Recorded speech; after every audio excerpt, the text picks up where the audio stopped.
Alright, so now I have the Nintendo. Hide the mustard.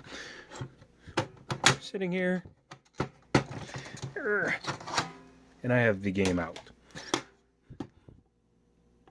Unlike the Super Nintendo and the Nintendo 64 and everything that came afterwards, these, pardon me using two hands, are extremely easy to take apart because they only use Phillips. As you can see, this one is in really good shape, so there's no modifications going to happen to this bad boy. But next I'm going to take the screws out so that we can lift the top off and take a look at the inside of the unit. For those of you that have never had a Nintendo apart, here's one apart. Now, I knew this one had been apart before because the gentleman I bought it from told me that it had been, plus the RF shielding, the piece that goes over all of this, was already removed. Now, what we're going after is this back here. To show you how this works, let's say this is your favorite ever copy of Bayou Billy. You open the door to your system, you stick your game in. When the game goes in, it connects to the upper set of connections. When you push the game down, it just bends this piece of plastic, which forces it to close the connections for the pins, top and bottom. Over time, especially 30 years, those tend to wear out. When those wear out, you no longer have a continual contact, which is why you wind up with the red light of death.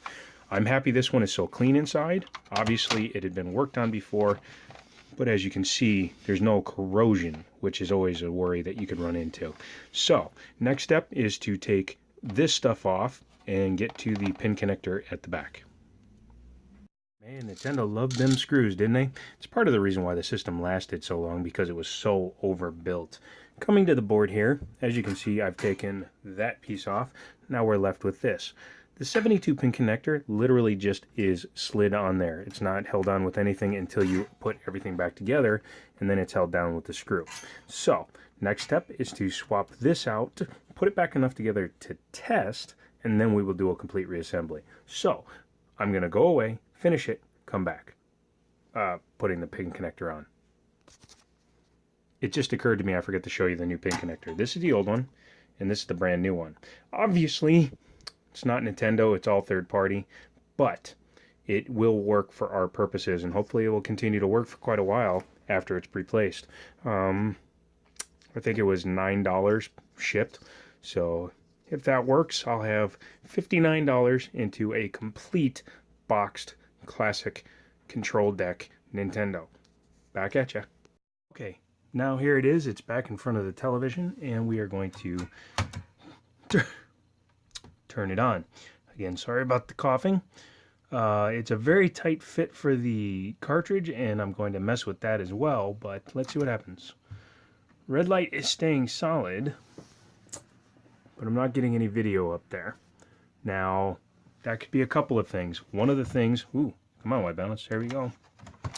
Now, I'm trying to figure everything out on this thing, but I'm not 100% sure, and if anybody can tell me in the comments, that looks like it's been monkeyed with. And it feels like it's been monkeyed with. I can't imagine Nintendo ever would put blobs of solder on their system like that. And in fact, it looks like something overheated from underneath and forced the solder to melt up top. So the next step for me to do is to connect it using these ports and see if that does anything. Okay guys, I'm feeling a little bit better, not a whole lot, but I wanted to show you where I'm at. Pardon the rough and tumble way I'm talking. I found a couple of AB cables rather than using the RF out, because while it was showing a signal, it wasn't showing anything on the screen. Now with these two hooked up, I'm getting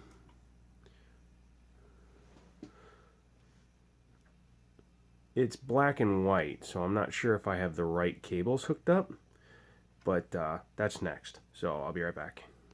Now this could also have something to do with this TV, so I'm going to switch it over to a different television here. But as you can see, the game actually works. The system actually works. So what I'm going to do really quick is I'm going to go ahead and change to my other television. So I'll be right back. I suck at this game. See, that's the reason I had to do this. These cables, It doesn't have an red and yellow and white like older televisions do. It's a 4K Ultra HD TV, so it uses these weird adapters. And yeah, it's not working right with this system, so I'm going to switch over to the other TV, which has the older setup. Alright guys, moment of truth.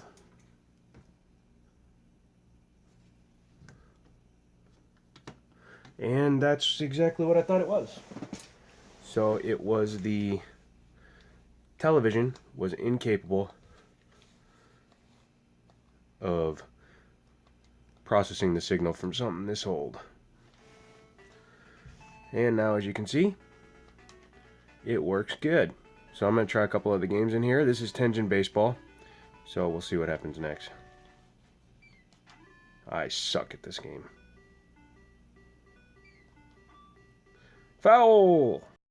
Alright, so, Nintendo. It works. I showed that it worked. However, this is the 72-pin connector that was in it. I removed it again because I damaged it. Let me explain.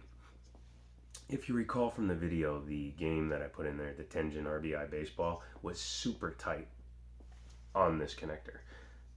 The reason being is these pins in here, they were too close together. So they were grabbing onto the cartridge, weren't letting it go, and it was a pain in the butt to get out. I knew if I had reassembled the system, I wouldn't be able to get the cartridge out.